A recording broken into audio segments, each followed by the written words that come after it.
बोलो सिया रामचंद्र की जय। बोलो बजरंग बली की जय। बोलो रामचरित्र मानस की जय। हरि हरि बोल। तो ये रामचरित्र मानस है। रामचरित्र मानस का अयोध्या कांड में 20वां श्लोक है।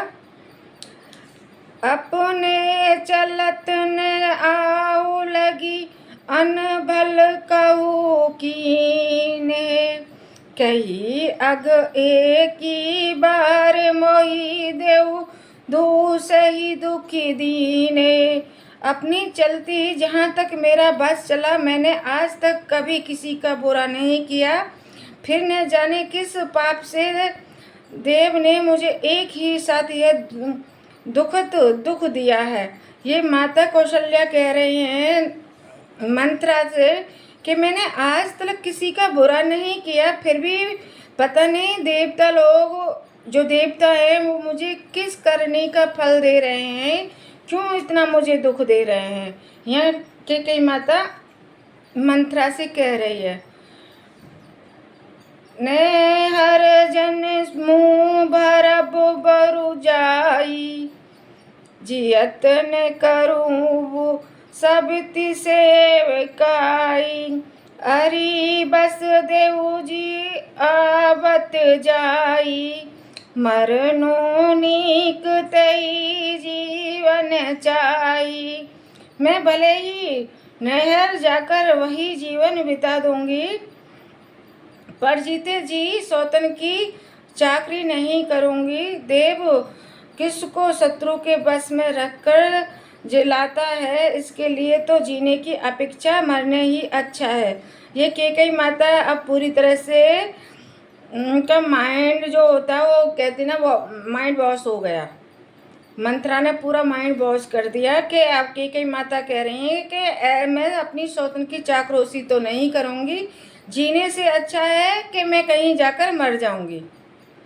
ये कैकेयी माता अब पूरी तरह से फुल फॉर्म में आ गई हैं। दीन बचन कहे बहुविधि रानी, सुनी कुबरी तिय माया ठानी।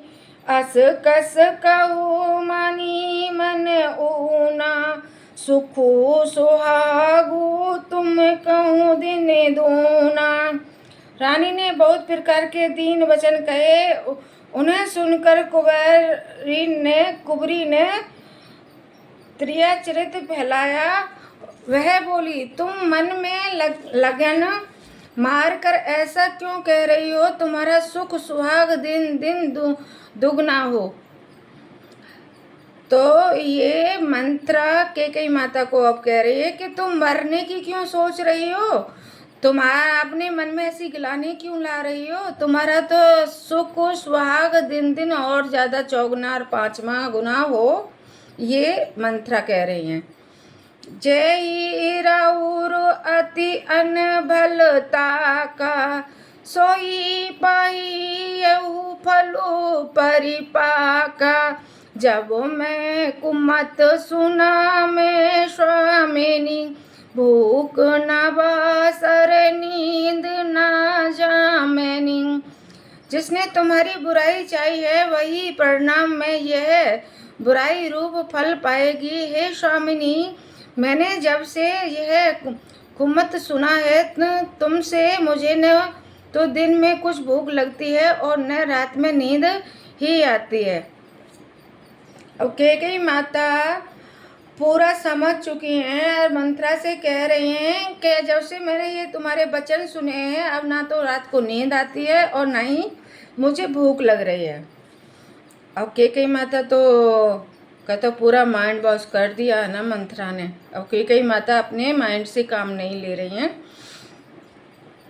पूछे गुण है रेख तीनों खाची, भरत भुआल होई यह साची। भामिनी करू ते कहो उपाऊ, हे तो मेरी सेवा बस राऊ।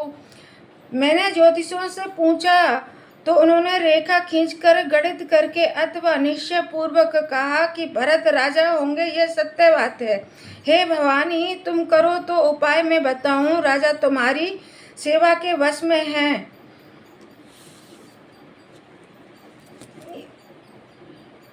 मंगल भवन अमंगल हारी, दीर्घौ सुदशरथ अजर बिहारी। राम सिया राम, राम जय जय राम। अयोध्या कांड से श्लोक का नंबर 21। परऊ को पुतु तुवे वचन पर सकऊ, पूत पति त्यागी। कहसिए मोर दुख देखी, बड़ कसने करब हित लागी। केकई ने कहा, मैं तेरे कहने से कुएं में गिर सकती हूँ, पुत्र और पति को भी छोड़ सकती हूँ। जब तू मेरा बढ़ावा भारी दुख देखकर कुछ कहती है तो भला मैं अपने हित के लिए उसे क्यों न करूं। अब केकई माता कह रही है कि जो मेरे हित में मंत्रा तुम कह रही हो तो मैं वो क्यों नहीं करूं। मैं पति को भी त्याग सकती हूँ, पुत्र को भी त्याग सकती हूँ, लेकिन मैं सौतन को बर्दाश्त नहीं कर सकती, सौतन की चापलूसी नहीं कर सकती, क्योंकि फुल फॉर्म में आ गई हैं केकई माता। अब केकई माता के दिमाग में मंत्रा की बातें ऐसी कूट कूट के भर गई हैं कि अब निकलना मुनासिब नहीं है। कुबरी करी कबूली के कई, कपट दुछुरी उर पाहीन निटेई। लखन नरानी निकट दुखी कैसे, चरही हरित तिन बलि पशु जैसे। कुबरी ने केकई को सब तरह से कबूल करवाकर अर्थात बलि पशु बनाकर कपट रूप छुरी को अपनी कठोर हृदय रूपी पत्थर पर टिकाया, उसकी धरा को तेज किया। रानी केकई अपनी निकट के शीघ्र आने वाले दुख को कैसे नहीं देखती, जैसे बलि का पशु हरी हरी घास चढ़ता है पर यह नहीं जानता कि मौत सिर पर नाच रही है। मंत्रा ने केकई को सारी बात मनवा ली और अपनी धारदार जुबान से जैसे चाकू की छुरी होती है उस तरह से चला दी और केकई माता को एक बलि का बकरा बना दिया। अब केकई माता आगे क्या करने वाली हैं, अब वो देखते हैं। केकई माता के सिर पर जो नाच रही है वो मंत्रा जी नाच रही हैं। अब केकई माता को अब कुछ भी समझ में नहीं आ रहा सिवा मंत्रा की बात के अलावा। सुनते बात मरे दो अंत कठोरी, देती मनु मधुमाहुर गोरी। कई चरी सुधि ऐ की नाही, सामिनी कहूँ कथा मोहि पाई। मंत्रा की बात सुनने में तो कोमल है पर परिणाम कठोर भयानक है, मानो यह शहद में घोलकर जहर पिला रही हो। दासी कहती है, हे शामिनी, तुमने मुझको एक कथा कही थी, उसकी याद है कि नहीं। अब मंत्रा केकई माता को एक पुरानी बात याद दिलाने की कह रही हैं, कथा को याद करने की कह रही हैं। अब देखते हैं कि मंत्रा कौन सी कथा बता रही हैं केकई माता से, क्या आपको याद है कि नहीं है। आगे चलते हैं।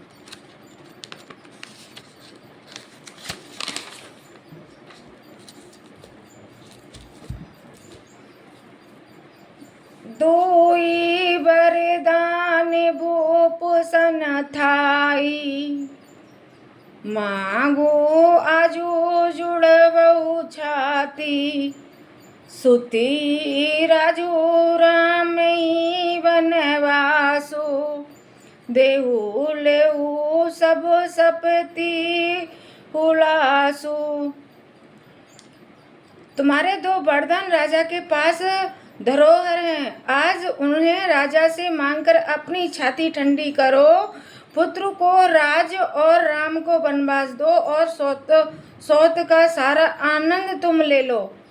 तो मंत्रा ने केकई को जो दो वचन केकई ने मांगे थे राजा दशरथ से वो याद दिलाए कि आपके केकई माता आपके दो वचन राजा दशरथ के पास एक धरोहर की तरह रखे हुए हैं।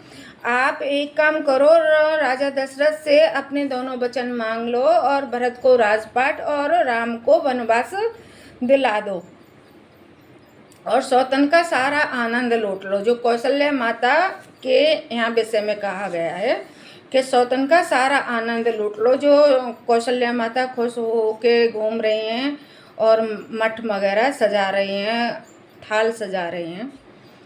भूपति राम शपथ जब करई, तब मांगू जई बचुन नट टरही। होई अकाजू आजू निसीबीते, बचनु मोर प्रिय मान हो जीते। जब राजा राम की सौगंध खा ले तब वर मांगना, जिससे वचन न टलने पावे। आज की रात बीत गई तो काम बिगड़ जाएगा। मेरी बात को हृदय से प्रिय या प्राणों से भी प्यारी समझना। तो मंत्रा कह रही है कि कई माता, जब तक दशरथ जी राम की सौगंध ना खा लें तब तक आप मतलब हट पे रहना, क्योंकि प्रभु राम दशरथ जी को बहुत प्रिय थे, अपने प्राणों से भी ज़्यादा प्रिय थे। इतने आप हट करते रहना। जब दशरथ जी प्रभु राम की सौगंध खा लें तब अपना वचन मांगना, तो उससे राजा पीछे नहीं हटेंगे, आपको ये वचन पूरा करने को कह देंगे। मंगल भवन अमंगल हारी, दीर्घऊ सुदशरथ अजर बिहारी। राम सिया राम राम जय जय राम, राम सिया राम राम जय जय राम। तो ये अयोध्या कांड का श्लोक का नंबर 22। बड़ा कुघातु करी पात किनी कैसी, कोप उग्र जाऊ। काजू सवार उस जग सबु, सहसा जनिपति आऊ। पापनी मंत्रा ने बड़ी बुरी घात लगाकर कहा, कोप भवन में जाओ। एक कोप भवन हुआ करता था राजा दशरथ के यहाँ पर। जब रानी नाराज हो जाती थी तो उस कोप भवन में जाती थी, जब राजा दशरथ जाके मनाते थे। तो मंत्रा उसी कोप भवन की यहाँ पे बातें कर रही है। केकई माता, आप कोप भवन में जाओ, सब काम बड़ी सावधानी से बनाना, राजा पर सहसा विश्वास न कर लेना, उनकी बातों में न आ जाना। तो केकई माता से मंत्रा बड़ी बड़ी बातें समझा रही है, एक एक पॉइंट समझा रही है, कहीं केकई माता के माइंड से निकल ना जाए। कुबरी रानी प्राण प्रिय जानी, बार बार बड़ी बुद्धि बखानी। तो ही सहमहित ने मोर संसारा, बहे जाते कई वैस आधारा। कुबरी को रानी ने प्राणों के समान प्रिय समझकर बार बार उसकी बड़ी बुद्धि का बखान किया और बोली, संसार में मेरा तेरे समान हितकारी और कोई नहीं है। तू मुझ बड़ी जाति हुई के लिए सहारा हुई है। तो केकई माता कह रही है कि तुझसे ज़्यादा बुद्धिमान तो मंत्रा कोई भी नहीं है। अब मंत्रा की बड़ी तारीफ हो रही है, मंत्रा की बुद्धि की बड़ी तारीफ हो रही है। और केकई माता कह रही हैं कि तुझसे ज़्यादा तो मेरा कोई भी हितकारी नहीं है, संसार में तू ही सबसे ज़्यादा मेरी प्रिय है और तू ही जो सबसे ज़्यादा हितकारी है। जो विधि पूरब मनोरथ काली, करो तोई चक पुत्री आली। बहु विधि चरी आदुर देई, कोप भवन गबनी के कई। यदि विधाता कल मेरा मनोरथ पूरा कर दे तो हे सखी मैं तुझे आंखों की पुतली बना लूं। इस प्रकार दासी को बहुत तरह से आदर देकर केकई कोप भवन में चली। तो केकई माता दासी से कह रही है कल मेरा काम पूरा हो जाए तो मैं तुझको अपनी आंखों की पुतली बना लूं। और ये कह के केकई माता कोप भवन में चली जा रहे हैं, क्योंकि मंत्रा ने बता दिया कि आप कोप भवन में चले जाओ और राजा दशरथ तो आपको मनाने के लिए आ ही जाएंगे, तो उसमें चिंता की विषय की बात है ही नहीं। बीपति बिजो बरसा ऋतु चेरी, हुई बई कुमति के कई केरी। पाई कपट जलो अंकुर जामा, भर दो दल दुख फल परिणामा।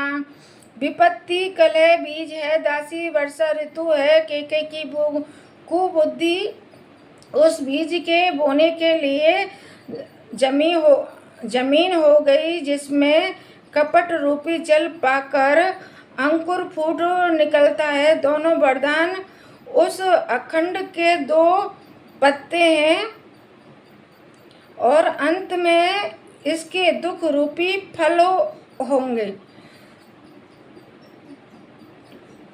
बाद में इसमें कहा गया है कि एक कपट जल पाकर एक अंकुर जैसे निकलता है, वो दोनों वरदान ऐसे हैं जो बाद में दुखदायी होंगे। केकई को जब ये वरदान मांगेगी तो बाद में केकई के लिए बड़े दुखदायी होंगे। अफसोस करने के सिवा केकई माता के पास में कुछ और चारा बचेगा ही नहीं।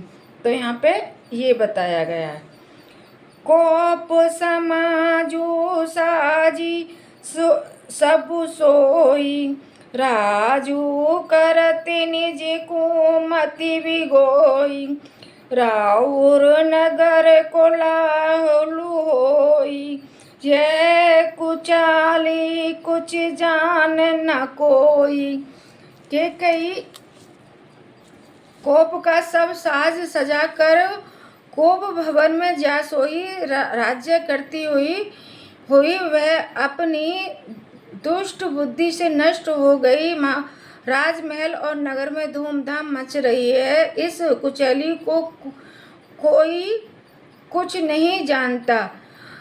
रानी केकई मैले कुचैले कपड़े पहनकर और अपना श्रृंगार का सारा उतार कर, गहने वगैरह उतार कर, बाल अपना खोल कर तो कोप भवन में जा चुकी हैं। जाके वो सो गई हैं और नगर में धूमधाम मच रही है। उससे केकई माता का कोई मतलब ही नहीं है। वो तो अपने मैले कुचैले कपड़े पहनकर कोप भवन में जाके अपना अनशन पार्टी लेके पड़ गई हैं। मंगल भवन मंगलहारी, दिर्वाओ सुदशरथ अजर बिहारी। राम सिया राम राम जय जय राम। अयोध्या कांड से श्लोका नंबर 23। प्रेमोदित पुर नर नारी, सब सहज सुमंगल चारी। एक पृथ्वी से ही एक निर्गमहि, भीर भूप दरबार। बड़े ही आनंदित होकर नगर के सब स्त्री पुरुष शुभ मंगल चार के साज सजा रहे हैं। कोई भीतर जाता है, कोई बाहर निकलता है। राजद्वार में बड़ी भीड़ हो रही है, क्योंकि प्रभु राम के राज तिलक के लिए पूरी तैयारी हो रही है। स्त्री पुरुष बड़े तैयारी कर रहे हैं और बड़े सज धज कर, कोई अंदर जा रहा है, कोई बाहर जा रहा है। लेकिन किसी को भी नहीं पता है कि अब केकई माता क्या करने वाली हैं। बाल सका सुनी हर साई। मिली दास 5 राम पही जाई, फिर वो आदर ही प्रेम पहचानी। पूछई कुशल खेम मृदुवानी। श्री रामचंद्र जी के बाल सखा राज तिलक का समाचार सुनकर हृदय में हर्ष होते हैं। वे 10-5 मिलकर श्री रामचंद्र जी के पास जाते हैं। प्रेम पहचान कर प्रभु श्री रामचंद्र जी उनका आदर करते हैं और कोमल वाणी से कुशल क्षेम पूछते हैं। जो 10-5 जने थे वो प्रभु राम के पास में जाते हैं बड़े हर्ष और उल्लास के साथ में, और प्रभु राम उनका आदर भाव करते हैं और उनका कुशल मंगल पूछते हैं। फिर भवन प्रिय आए सुपाई, करत परस्पर राम बड़ाई। को रघुबीर सरीस संसारा, सीलू सनु निभा निरिहारा। अपने प्रिय सखा रामचंद्र जी की आज्ञा पाकर वे आपस में एक दूसरे से श्री रामचंद्र जी की बड़ाई करते हुए घर लौटते हैं और कहते हैं, संसार में श्री रघुनाथ जी के समान शील और स्नेह को निभाने वाला और कोई नहीं है। जही जही जोनि करम बस भर मिहि, तह तह ईसु देऊ यह तुम्हें ही। सेवक हम स्वामी से नाऊं, हो नाथ जय और निभाऊं। भगवान हमें यही दे कि हम अपने कर्म बस भ्रमते हुए जिस जिस योनि में जन्मे वहाँ उस योनि में हम तो सेवक हों और सीतापति श्री रामचंद्र जी हमारे स्वामी हों और यह नाता अंत तक निभ जाए। तो जो प्रभु राम के पास में गए थे वो यही सोच रहे हैं कि हे भगवान, हमें कर्म बस जब भी योनि प्राप्त हो तब हम प्रभु राम के सीतापति रघुनाथ जी के सेवा में लग जाएं। कोई भी योनि क्यों ना हमें प्राप्त हो, अस अभिलाषु नगर सब कहूँ, के कई सुता हृदय अति दयाहु। कौन कुसंग गति पाई न साई, रही न नीच मते चतुराई। नगर में सबकी ऐसी ही अभिलाषा है, परंतु केकई के हृदय में बड़ी जलन हो रही है। कुसंगति पाकर कौन नष्ट नहीं होता, नीच के मत के अनुसार चलने से चतुराई नहीं रह जाती। तो यहाँ पे कहा गया है कि नगरवासी कितने हर्ष उल्लास से सभी को अभिलाषा थी कि कल प्रभु रामचंद्र जी का राज तिलक हो जाएगा, लेकिन केकई माता के हृदय में जलन हो रही है क्योंकि कुसंगति के कारण केकई माता जल रही हैं और जो भी पुण्य किया था वो नष्ट होता जा रहा है। नीच की मति के अनुसार चलने से कोई चतुराई नहीं होती, कोई समझदारी नहीं होती। अगर कोई नीच है और आपको कोई गलत बात बता रहा है और उस रास्ते पे चलने पे या सुनने पे वो चतुराई नहीं होती, कोई समझदारी नहीं होती। अपनी बुद्धि विवेक से भी समझना चाहिए कि क्या गलत है और क्या सही है, क्योंकि केकई माता अगर जब मंत्रा की बात नहीं सुनती तो वो कोप भवन में मैले कुचले कपड़े पहनकर नहीं जाती। तो यहाँ पे यही दर्शाया गया है बार बार कि जो कुसंगति होती है उसको त्याग देना चाहिए, उसकी बात नहीं सुननी चाहिए। कुसंगति के कारण बाद में पछताने के अलावा और कुछ भी हासिल नहीं होता है। मंगल भवन अमंगल हारी, दीर्घौ सुदशरथ अजर बिहारी। राम सिया राम, राम जय जय राम, राम सिया राम, राम जय जय राम। बोलो सिया रामचंद्र की जय, बोलो बजरंग बली की जय, बोलो रामचरित्र की जय।